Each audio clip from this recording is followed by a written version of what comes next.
I want you to imagine getting a business loan without ever walking into a bank. Getting approved, like right inside your Shopify, your QuickBooks, or your merchant processor dashboard. And I understand it sounds crazy, but it's really not. It's happening right now. This is actually the future of funding.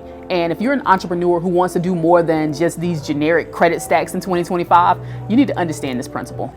Now, before we even dive in, make sure you go ahead and hit that subscribe button. Make sure you hit the like button. I want to make sure that this information gets out to as many funding people as possible. I'm Mo, and on this channel, we break down the tools the banks do not want you to know about.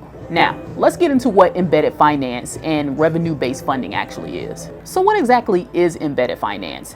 It's when lending, payments, and insurance are built right into the actual platforms that you already use. Think like Shopify, think QuickBooks, think Square.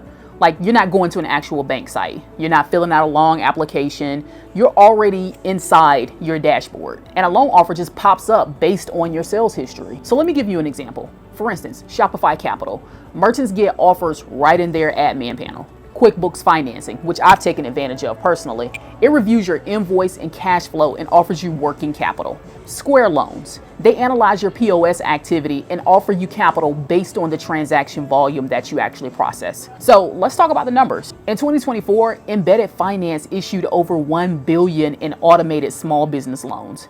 And it's still growing. So based on the number of online businesses that are available, you already know that number has went up. And it's because of convenience, it's because of speed, and it's because of real-time underwriting. You don't have to submit documents, and it's because the platform, it already has all of your data. So this is the game changer, especially for small business owners who get ignored by the larger banks. So here's a real story.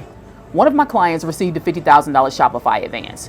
Within 24 hours, that let her stock up for the holiday inventory. She didn't have to give up equity or pitch to a bank. That's leverage. Now let's shift into revenue-based financing, or RBF like it's called. This isn't your typical loan. You get capital in exchange for a percentage of your future revenue. If sales happen to go up, you pay more. If sales slow down a little, you pay less. There's a cap. Usually it's around 1.3 times the money you took in. So if you borrowed 100,000, you might pay back 130,000. This model is perfect for SaaS businesses, e-commerce, digital creators with predictable income. Let's compare that to a traditional bank loan. Not even just 0% interest funding, but banks require credit, collateral, and lengthy approval timelines. And even then, you may still get denied. But revenue-based funding, it's faster, it's flexible, and you don't give any ownership of your business up. So let me break it down with real numbers. You borrow $100,000 through revenue-based funding. Repayment is 6% of your revenue until you hit $100,000. In a strong month, you might pay $6,000. In a slow month, you maybe pay $2,000. Compare that to a 10-year bank loan at 7%, with fixed payments and a personal guarantee, which, don't get me wrong, I love personal guarantees, but sometimes it's just not feasible for business owners who are either new or don't have established credit already. So you be the judge. Which one of these feels lighter on your cash flow? And let's not forget, with revenue-based funding, your investors want you to grow. So their incentives are aligned with yours. That's rare when it comes to funding and banking. Now, just a quick insert here. If this kind of strategic funding game is what you want to master, go ahead. I left a link below under this video to join our school group. We break it all down, templates, calculators, weekly calls. It's where entrepreneurs go to learn to stack capital. You know, like we make chess moves. So the link's in the description. Now let's get back to it. Now let's talk about the real world risk. First, revenue-based funding can cost more than traditional loans. If your revenue grows fast, that's 1.3x cap can hit you quicker than you expect. Also, embedded lenders often come with higher APRs. So you're paying for speed and convenience. You're not actually paying because it's a better deal for you. That's the trade-off. So here's how to be smart about it. Always check the effective APR. Don't look at the offer, look at the total cost of that offer. Ask, what's the repayment cap? Just remember, your platform is feeding data to these lenders.